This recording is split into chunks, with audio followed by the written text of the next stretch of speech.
नमस्कार सर्वांना.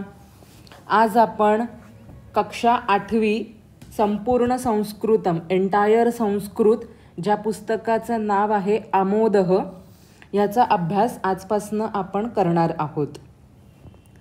त्याने पहिला जो पाठ दिलाय तो आहे प्रार्थना केवलम कंठस्थीकरणार्थम. 8वी इयत्ता 8वी एंटायर संस्कृत संपूर्ण संस्कृतम याचा जो पहिला पाठ दिलेला आहे तो आहे प्रार्थना. ती आहे प्रार्थना जी फक्त तुम्हाला पाठ करायची आहे. तर चला बघूयात प्रार्थना.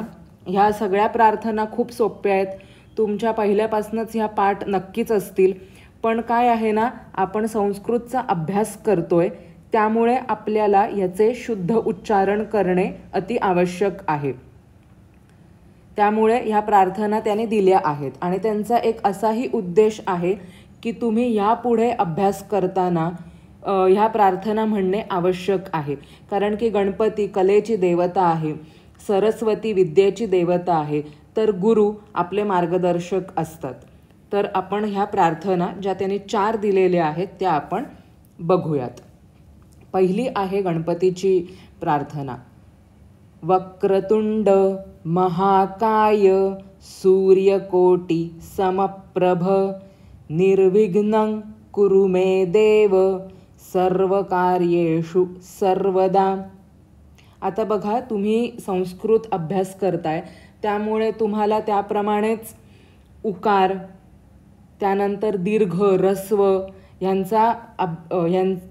यांचा अभ्यास करूनच तुम्हाला या प्रार्थना म्हणायच्या आहेत.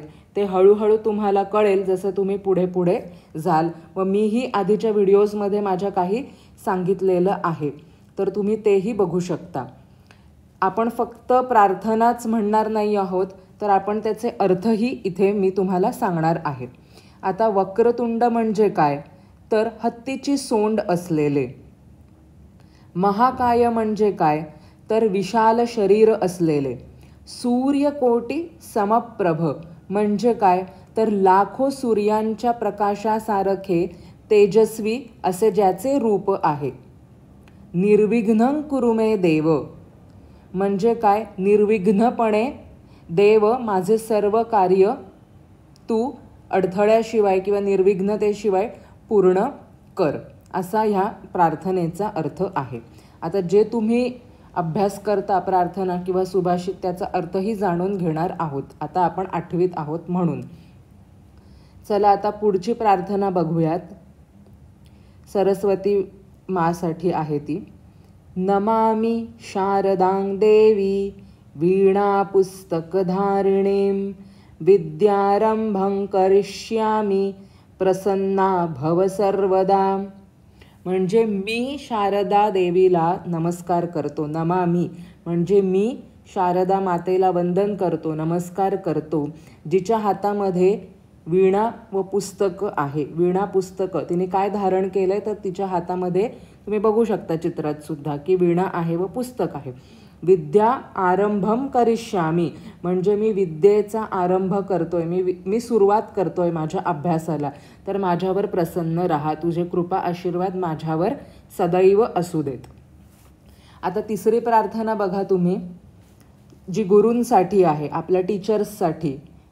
ओके.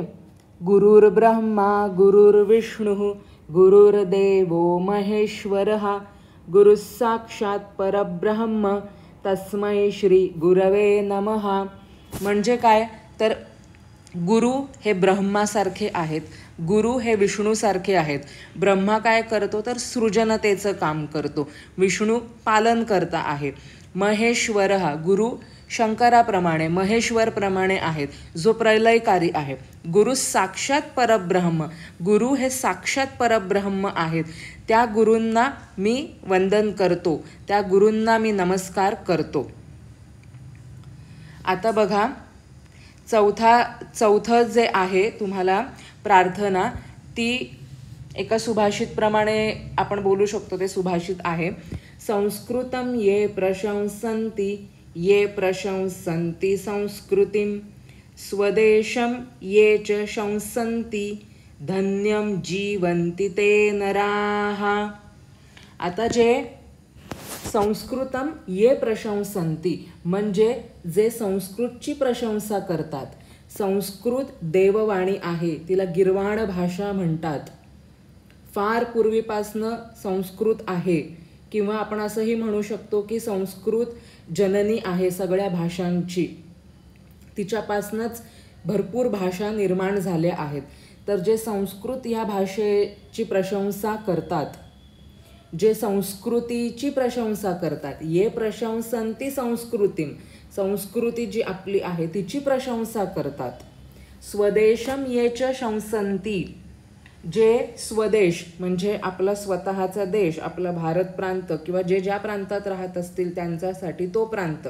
तर आपल्या आपण भारताला मातेची उपमा दिली आहे, भारत माता. तर स्वदेशम ये शंसन्ति, जे स्वदेशची प्रशंसा करतात.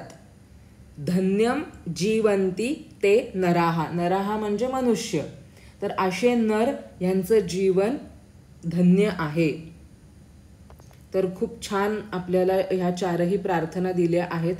मी तुम्हाला त्याचे अर्थही समजावून सांगितलेले आहेत. तुम्ही त्या रोज म्हणा व पाठ करा, शुद्ध उच्चारण करायला शिका, कारण की आता आपण संस्कृतात प्रवेश केलेला आहे. Do like, share and subscribe to our channel. धन्यवाद.